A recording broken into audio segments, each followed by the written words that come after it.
আসলে আপনারা এইখানে আজকে থাকাটা আমাদের জন্য দুঃখজনক। আপনারা আজকে ভিতরে থাকার কথা ছিল। যাই হোক, আপনারা জানেন গত দুদিন আগে একটি নোটিশ হয়েছে গভর্নমেন্ট থেকে যে সচিবালয় আগুনকে কেন্দ্র করে এই গণমাধ্যম সহ এবং যে সচিবালয়ের অনেক বেসরকারি যারা এখানে আসছেন সকলেরই পাস স্থগিত করা হয়েছে এবং আমাদেরকে সাময়িকভাবে বন্ধ করা হয়েছিল যে মিডিয়া সাময়িকভাবে এখানে প্রবেশ করতে পারবে না। তো আপনারা জানেন আমাদের সচিবালয় সাংবাদিক ফোরামের নেতৃত্বে এবং এখানে যারা সচিবালয় বিটে আমরা যে সকল সদস্যরা এখানে কাজ করি প্রত্যেকটি হাউস থেকে প্রত্যেকেরই একটি দাবি ছিল আমাদের যে মিডিয়া সরকার বান্ধব, মিডিয়া সরকার যেহেতু মিডিয়া বান্ধব, আমরা চাই মিডিয়া স্বাধীনভাবে এখানে কাজ করার জন্য।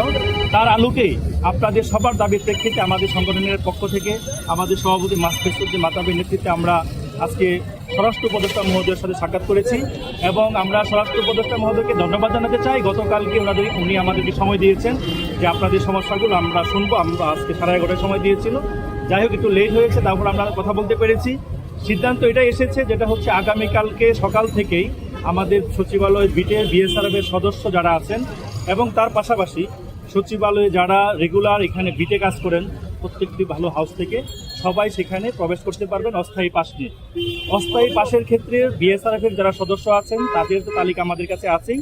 এর বাহিরে যারা এখানে আমাদের সদস্য না আপনারা এখানে কাজ করেন প্রত্যেকেই যার পিআরও যারা আছেন বিভিন্ন মন্ত্রণালয়ে যে যার বিটে কাজ করেন তাদের যে মন্ত্রণালয়ের যে পিআরও আছেন পিআরওর সাথে যোগাযোগ করলে আপনাদের নাম এবং ঠিকানা দেওয়া হলে আপনাদের প্রতিষ্ঠানের এবং আপনার নাম হাউজের নাম দেওয়ার পরে তারা অস্থায়ী পাস রেডি রাখবেন।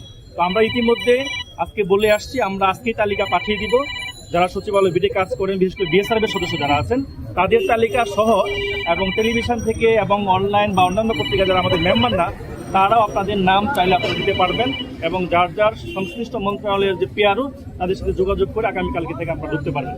তবে সরকারের পক্ষ থেকে স্বরাষ্ট্র উপদেষ্টা মহোদয় জানিয়েছেন এটা একেবারেই সাময়িক ছিল।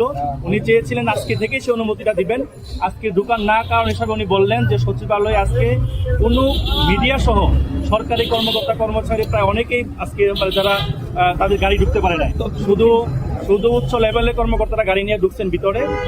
তদন্তের আজকে তাদের যে ডকুমেন্টস আজকে 4টা পর্যন্ত তারা এখানে সিনগুলো ইনভেস্টিগেশন করে দেখবেন। সেই কারণে আজকে শুধু সাময়িকভাবে আজকে মিডিয়া সহ সকলের প্রবেশ বন্ধ ছিল, শুধু কর্মকর্তা কর্মচারী ছাড়া এবং অ্যাডভাইজার মহোদয় ছাড়া।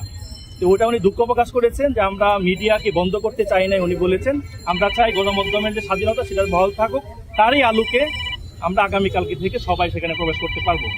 আর তৃতীয়ত আরেকটি বিষয় যেটা বলেছেন যে ওভারঅল মিডিয়া কাজ যেটা বাতিল, এই বিষয়টা আসলে আপনারা গভর্নমেন্টের পক্ষ থেকে শুনেছেন, এটা আসলে আমাদের দায়িত্ব না, এটা ওনারা গভর্নমেন্টের পক্ষ থেকে আপনারা মেসেজ পেয়েছেন, এটা ওনারা পরবর্তী পদক্ষেপ ওনারা জানাবেন। আমাদের যে মেসেজটা ছিল আমরা সচিবালয়ে যারা প্রবেশ করি তারা ঠিকমতো যেন এখানে প্রবেশ করতে পারি, সেই প্রবেশের যে সিদ্ধান্তটা আজকে উনি দিয়েছেন আগামীকালকে থেকে আমরা প্রবেশ করতে পারবো। ধন্যবাদ সবাইকে।